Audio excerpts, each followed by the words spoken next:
Just a quick little disclaimer before this week's podcast. This one was recorded before Hannah and I got our new microphones, so it may have some questionable audio. But please do not let that affect your enjoyment. So sit back, relax, and try to enjoy.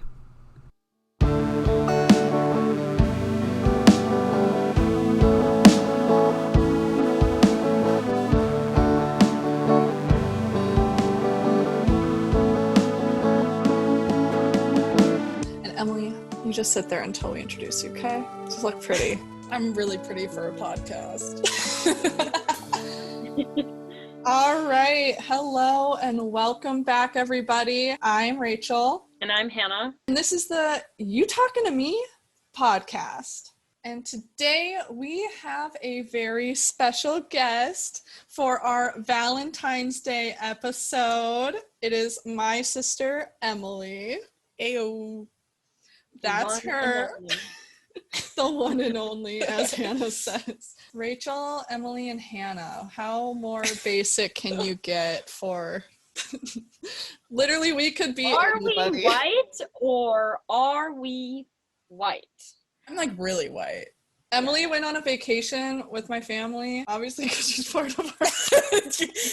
yeah, they were nice enough to let me attend the vacation. But anyway, we all went to Hawaii, and I swear to God, she got whiter when she came back. I know, my friend was like, Emily, you're the only person, I swear, that can go to Hawaii, like one of the sunniest places on earth, and literally, like, not tan at all. You didn't tan at all? No, I'm like, I can look at the sun and I'm like, oh, look, I'm 3 shades darker.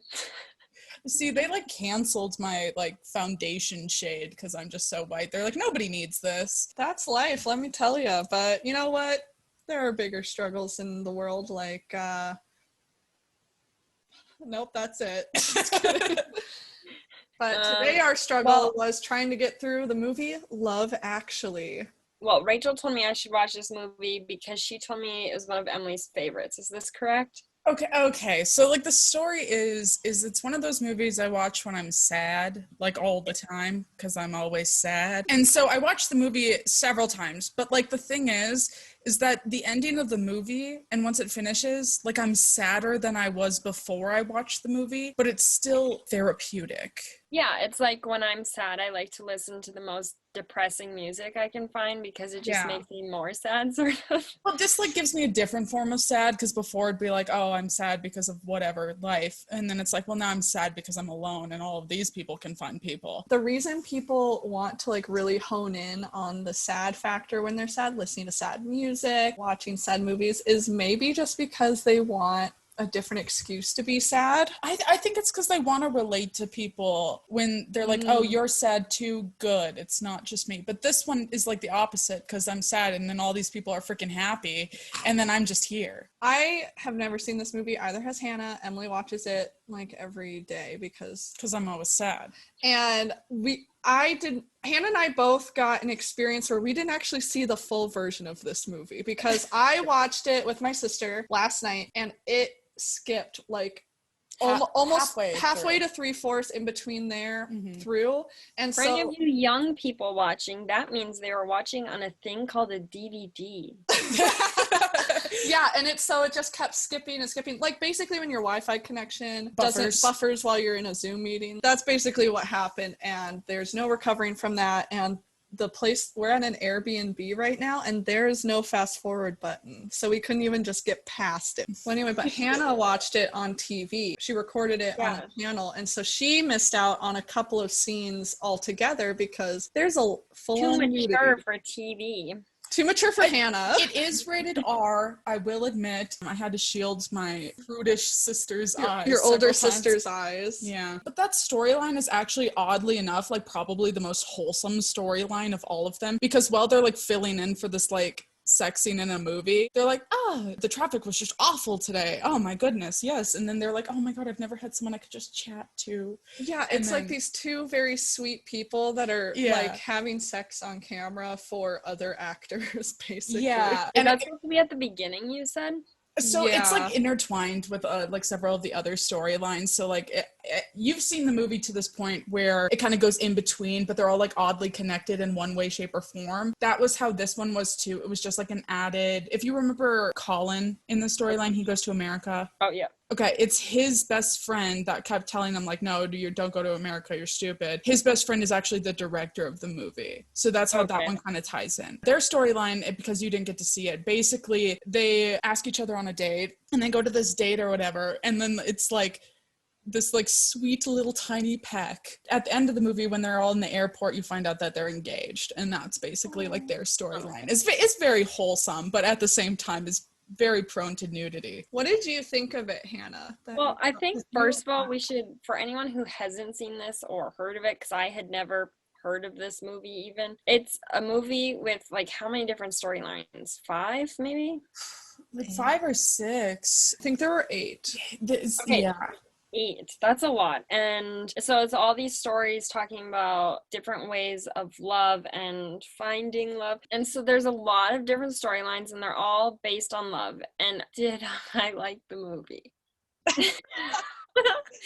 Well, I'll tell you this much. The first 98% of the movie I hated. Hated is a strong word. She believes in it. I liked the storyline of Sam, who is a 7-year-old or 8-year-old, 10-year-old, something. He was cute. I liked his story. All the adults, I was like, nope, bye. Not here for it. I don't like it. And then the last 2% of the movie was cute. And then I was like, oh, this movie's good. And then I was like, no, don't make me change my mind about the whole movie, because the first part, getting to that last 2%, I was like, wow, this movie is long. It is long. It is 2.5 hours. I was like, oh my god. I was like, wow, I've been sitting and I watched it in like 3 or 4 different chunks, and I was like, this is long. And there was a lot of stories. Oh, also, I couldn't figure out subtitles on my TV, and I could not understand what they were saying because it's all in British accents, and then they were talking fast, and I was like, I don't know if what they're saying would add value to the movie, but I couldn't understand what they're saying, so. Well, I liked, for the most part, what I watched, but here's the thing that I hate, and I understand maybe some of the people are falling out of love and stuff like that, but I hate people who cheat on their significant others. And it just upsets me so much, and I almost never am like, yeah, okay, well, it's fine, I relate to this character, or I want them to succeed in what they're doing, because it just makes me too sad. Like Emma Thompson, right, her character ends up just being really sad afterward. That one doesn't really resolve a whole lot, but it is really frustrating. I really hate cheating storylines as well, but it's like a lot more common than a lot of media actually showcases, unfortunately. Yeah, and it is in a lot of stuff. It just upsets me every time, even if and there's one thing too, like now maybe they would rewrite that in a different sort of way, where it's like a polyamorous type of relationship or an open relationship, and then that's cool. If you have permission from your partner, go do it, have fun if that's what you're into. But if you're married and in a monogamous relationship, don't go around being with someone else. Like, it just doesn't work that way.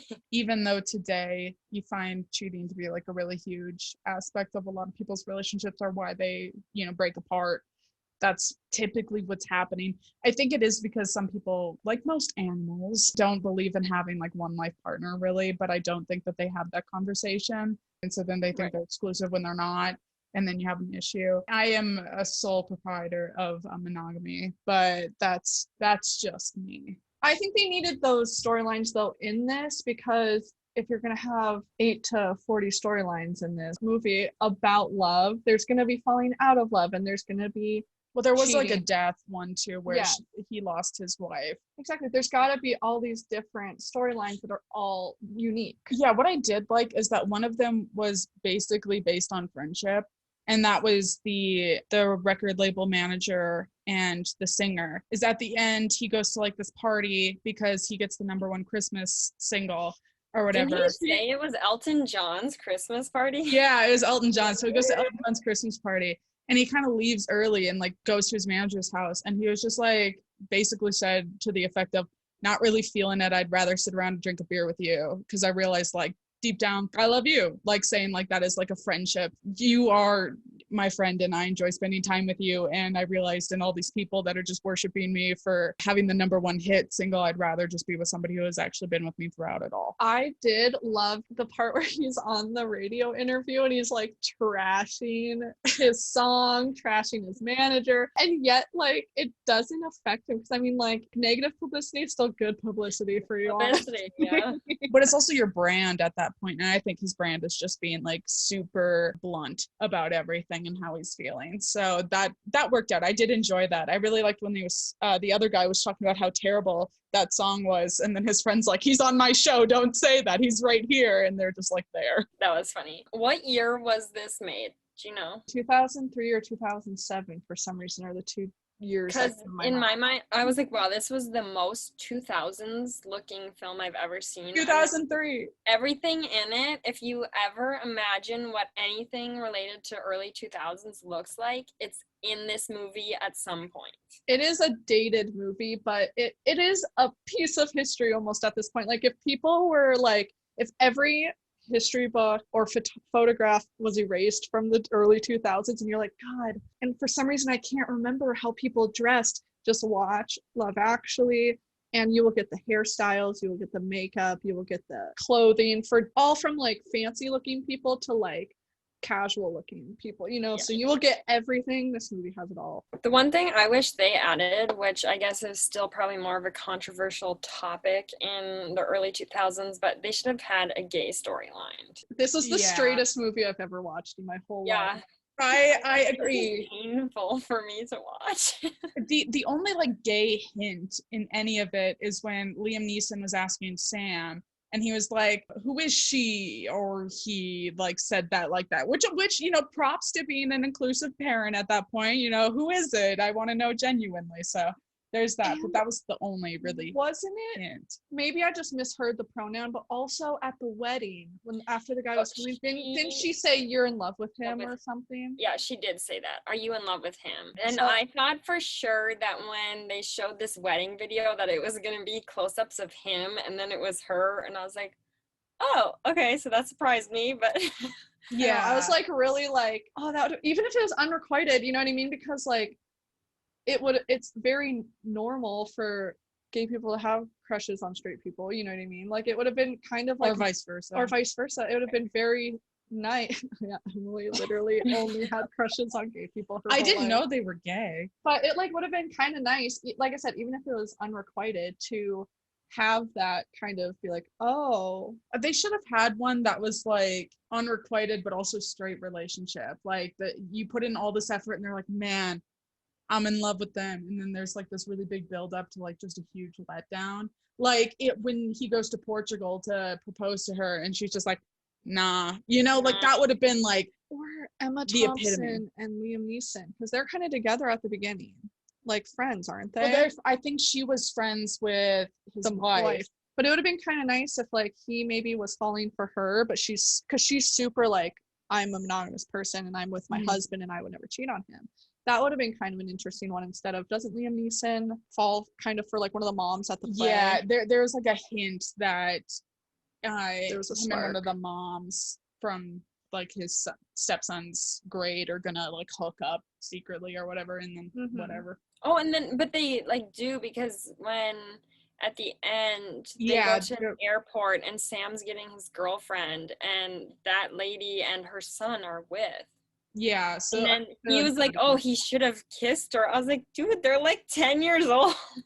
Get it. I really did love the dad or stepdad Liam Neeson being like, I'm here to help you, you know, with your love. And he's like, I have a plan. And Liam Neeson's like, oh, it's about time. Thank goodness. Like, it was so cute. It was like really supportive, because I mean, like, you know, there's always like kids where they're like, oh, we're getting married or whatever, and they always kind of do that kind of stuff where they fall in love with pretty much anybody that breathes. That was, I think, me. So yeah, but it was very nice to see him kind of going along with it, not treating him. But he said some like really big things, like he was like the complete agony of being in love, and then this Liam Neeson's like, what did?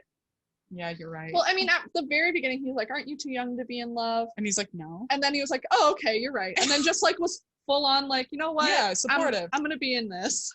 I really liked that. I agree. I think the child storyline and just the father son love It's actually stepfather too. Yeah. And I think they really bonded through that too, because I mean now he's like the sole, he has sole custody of Sam. Yeah, the only And guardian. yeah, and he's the stepdad. And at the beginning he calls him like Daniel, and I think he really starts thinking of him as more of a father figure near the end of it, which is really cool to see that as well. And I like that kind of love story almost more. Yeah, You know? it was almost a love story between the stepdad and the stepson, which is really, really cute. And that's Like, what I think I liked.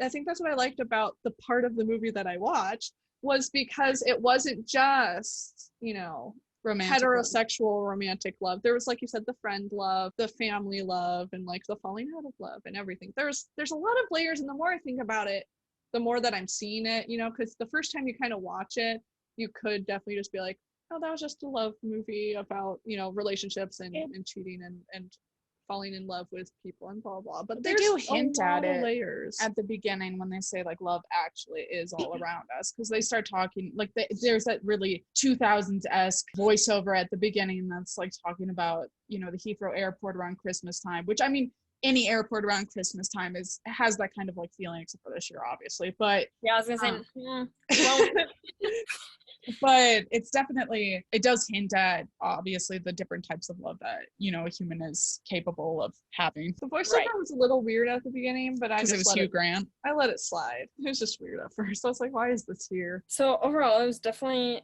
an interesting movie, but I think if the exact same movie was created but it was like all gay, for me it'd be easier to watch, just because that's what I'm interested in. Maybe that would be something, like if it was just rewritten all gay, then I'd be like, oh yeah, this was much better than it was when it was all straight. The bias is there. I mean, we love the gays, so. Well, it is Valentine's Day, or very close to Valentine's Day. Yeah. Does anybody have any fun Valentine's Day stories, or what are your opinions of Valentine's Day, my friends? I think it is definitely a holiday that people are just like, it's for consumerism, but I like the idea behind it. Like, I love the idea of showing someone you love them, but I also am like, why don't you do that every day? I don't know. I feel that. I like the history of St. Valentine getting like stabbed to death or something. What? That's like the actual history of it. It's like, oh, let's celebrate this guy dying. He was martyred on February 14th. So that's why. So he was known for like being a bishop of like courtly love or whatever, and then they murdered him, and then he became known as a martyr, and then they created like a whole holiday. So technically, like Halloween, you should kill people. No, I think we celebrate his life. It's like the Day of the Dead, but in February. Okay. Don't murder people, Emily.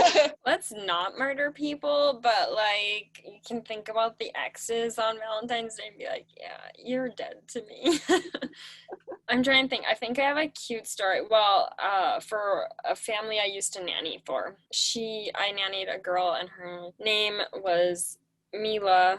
For anyone in my family listening, no, it is not the Mila from our family. It was a different one. And she was probably 5 years old at this time when Valentine's Day was coming around. And I was like, or she was like, oh, it's my favorite holiday. And I was like, oh, really? Why is it your favorite holiday? And she was like, because I love love. And she was just like so cute about it. I was like, oh. That is really the cutest thing. I do love love as well. I love going to weddings. I love watching movies or TV shows and having like these characters fall in love that you're just like very much rooting for the whole time. So I do also love love, but I don't think I've ever expressed it quite the way she did just now, like through your story. That is the cutest thing I've literally ever heard. Emily has a fun story from Valentine's Day. I mean, I've never really been a huge proponent of Valentine's Day, just because like I'm single, but also because it is a lot of like consumerism, and I think that's very much like, I'm a very romantic person in general, so like the one day that you be romantic seems really foolish to me. It seems inauthentic. Yeah, it feels like, oh, you're supposed to love me on this day. And I hate that. I only had a significant other for one Valentine's Day. And I decided I was going to make a really nice, like, home-cooked meal, like, have it be really romantic. And he didn't drive, so I had to pick him up. And so I picked him up and brought him over, made, like, this dinner for him. And he didn't get me anything. Like, at all. Not Yeah. even like a card. No, Didn't even like not find. even a flower. And were you at his house or were you at We are at my house. your house? He didn't even like dig through our pantry and pretend that he found something for Yeah, her. yeah. And then I was like, okay, whatever. And then I like dropped him off. And then my mom, she was like, he didn't get you anything. And then she like started asking like different colors. She was like, gray or purple? And I was like, purple. And then she was like, okay. And then I come home the next day and there's like a Valentine's Day gift with a balloon sticking out that says I love you on it. And my mom had bought this entire Valentine's Day gift for me because I'm a loser. You're not a a loser. loser. He's a loser. And Yeah. He mom's didn't know what he had snagged. I mean, Oh, yeah. good riddance to that guy, honey. 17-year-old Emily was a babe. Just kidding. I've always gotten gifts from my parents on Valentine's Day. Don't brag about it. I guess I had a few memorable Valentine's Days because one, I got a Reese's peanut butter cup and my brother got a car. That was a memorable one. And then two of them, I was actually on trips. Once I was nannying, so I was in Marco Island on a nanny trip. And that was fun to be with the kids on Valentine's Day and like giving her a little gift and like getting her dressed in a little dress with hearts on it. And she was all excited. And then the other one, I actually got to go to New York City on Valentine's Day. And seeing New York City on Valentine's Day was strange because usually it's hustle and bustle and everyone's in all black. And this day there were colors around and people giving out flowers and teddy bears, and some random guy in Times Square came up to me and gave me a teddy bear and was like, "You're gonna be my Valentine today." And I was like, okay.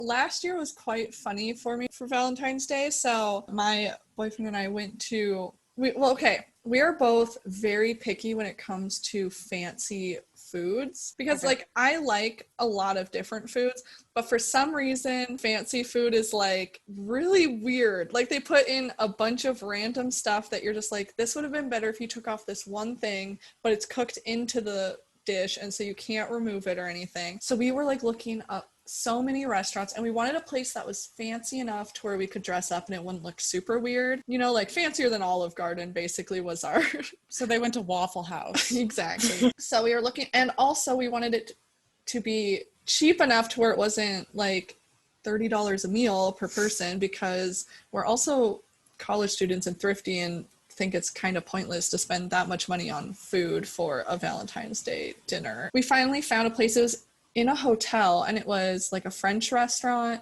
and it was very good and we got good food, but then afterward we're in like a suit and like very nice clothes and whatnot, and we were like walking around downtown, but everywhere all like the dessert places were really packed obviously because people on Valentine's Day want to go there. And pre-COVID. Yeah, pre-COVID. This was literally February 2020, so nothing had closed down yet. And so we eventually just got in the car and we're like, do you just want to go to Arby's and get milkshakes? And so we did. We got chocolate milkshakes from Arby's, like dressed to the nines, and we weren't even worried about it. It was the best end of the Valentine's Day, honestly. And we came back and watched Big Brother until he had to leave. See, I'm like known for going like really cheap places dressed really fancy because I was in speech and debate, so we'd pull up to Qdoba and I'd be in a full-on skirt suit with a brooch pin. But also when I went to prom the first time, my date and I went to Taco Bell in full prom dresses. My first prom, we went to like an actual restaurant after prom, but we were starving before, so we stopped at Subway, which is right by our high school. And my boyfriend at the time was like, oh God, this guy probably thinks I just took you to Subway for our prom dinner. Like, that's so embarrassing. No, all the Taco Bell people told me I looked great, so You did. I'll do Like, it again. hell yeah, I do. Yeah, say it again. Yeah, keep telling me how nice Yeah. I look, please. I just am here for compliments. Yeah, I guess I can't really remember going places dressed up, but being a theater kid, I definitely went many of places with interesting makeup on. We did the Addams Family, and I went to Applebee's afterwards, dressed in full-on dead makeup. So, yeah, that was a great day. The only Yeah. plays or anything that I was in were very natural. You know what I mean? Like Snow Angel, we didn't even really put on any makeup except No. for whatever we wore normally. Yeah. Plus, we were supposed to be boy characters anyway that they changed to girls. So we were like more tomboyish people. And then I was in The Man Who Came to Dinner, which is a very real life play, so I didn't have any crazy makeup for that. And then I was in Bye Bye Birdie in the 8th grade or something, and I was a cheerleader, and so I literally just I probably had heavier eyeliner than I've ever worn in my life, but that was it. Like, I looked very normal after everything I was ever in, so no one ever stared at me after plays. Hannah, you've been in some crazy things, right? Yeah, I guess my best makeup for going out in was when I was a Herdman in the play The Best Christmas Pageant Ever. I played Gladys Herdman. She was the youngest and meanest of them all, and I had hair in 2 pigtails that were poofed. Okay, my hair, for reference, right after this show, I donated 16 inches of hair. All that hair was backcombed into 2 giant poofs, roughly the size of my head, and they were stuck in a neon yellow beanie. Like, I had a beanie on in this, and then the makeup on my face, it looks like you're all dirty. And so I had like dirt all over my nose and cheeks, and then my earrings were that of a 6-year-old's dream from Claire's. Oh, and the hair was also sprayed a lovely neon pink color. So going out in public, like, I remember walking into Target and people were staring at me, and I was like, what are they looking at? And I was like, oh, right, that's how I look right now. Got it. You walk by like the sunglasses display and you're like, oh God, who was that? Just me. I had to be a man once. And the best part is that I was playing a cop, and it took place in like the 1940s, and like sexism, so I couldn't be a woman cop. So they decided I actually cut my hair, that's why it's short, for this.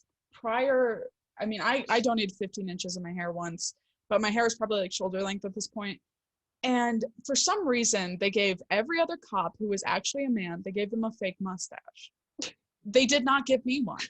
So I look like a 5th grade boy dressing up as a cop for Halloween. And like, my voice is this, so I had to be like, hello. So it's very manly. Yeah, I'm very manly. And luckily I could wear a sports bra, and it was like I was a man. So really just condensed it down. Yeah. But like, going places after that, and I just look like I look like a tiny boy. Like, that's literally what I look like at this point. She did surprise her theater teacher and director, though, by getting her hair cut like a classic boy cut. The first time she got it cut, it was just to her shoulders, which was a very big change for her. And then after that, like very shortly after that, she got it cut into like basically pixie or shorter almost. Yeah, Rachel was there and I cried when it was done, so she bought me Starbucks. But it looked good. Oh, Yeah. that's so nice. She just had instant buyer's regret. Yeah, it was like, I've done this and I can't undo this. Like, what have I done? And now it's her classic style, is having like short hair, a little poofy on top, maybe curled, maybe whatever. Maybe permed. Whatever you're feeling. Emily got called sir by a homeless person once. Yeah, he was asking me for money and he was like, hey, sir. And I was like, no, now I'm not going to do it. Like, I was wearing like yoga pants, and I was like, at least he thinks he's forward thinking enough to think that a man can wear yoga pants down Broadway and be perfectly fine. So part of me was like happy, and part of me was just like, but I woman though, That's funny. I was trying to think, like, if someone was to come up to me, like, because I definitely fall into the category of calling other women or female presenting people, I'll say ma'am if I'm trying to get their attention. I'm like, well, maybe they don't like it either, and I should think of a different way. Excuse me, person. I'm gonna say excuse Human. Because I unfortunately worked at Walmart for 2 months during the pandemic to make extra money. That would be something that I really, really tried to do, was not gender. Be like, right, how'd you find everything? But like, very much just like, you are like specifically talking to the person and then not like referring them of anything later, which has definitely been obviously difficult because of just where we grow up. I think it's very, North Dakota is very polite in terms of addressing people you don't know. So sometimes you fall still into that trap of being like ma'am or sir. And obviously sometimes if they give you a hint, like, I am a man, and like they say something, then I'm like, sir. Well, one time this guy approached me at Walmart and he was like, excuse me, sir. I'm like, oh no. And then after that, I was like, yeah, just walk away. Like, just leave. And then he asked me for something, and normally I would like bring them to it, and I was like, nah, aisle 7. And then I just walked away. Leave my Get out of presence. here. You don't even look like a boy though. Like some people I get where like you could be like, oh yeah, I could see how they could mistake you, but you literally don't look like a boy at all. You're not very androgynous. I was wearing a mask, but I do have a very androgynous style. I mean, for his benefit, I was wearing men's clothing that day. Clothing is clothing. It fits my body. It's going on. You know, I'm like wearing it. that's all it needs to do. That was definitely a little off topic once again. I think that wraps up this week's podcast, talking some about Love Actually and then Very a little. bunch of random other things. We made it at least halfway through talking about love and Love Actually. Yeah, I mean, We did a good job. we have to talk about how love is actually all around us, and that's the whole message of the film. So really, we are just talking about things we loved and did not love. Everything's on topic if you make it on topic. Yeah. You can BS it some way or another. If you have any suggestions for movies you would like us to watch and talk about, you can always email us at youtalkingtomepodcast@gmail.com. Or comment below, or comment on our Instagram page. Make sure to follow that. It is youtalkingtome.podcast. That's it for this podcast. I'm Rachel. I'm Hannah. And I'm married to Jesus. And this is the You Talking to Me podcast. I say smash that like button.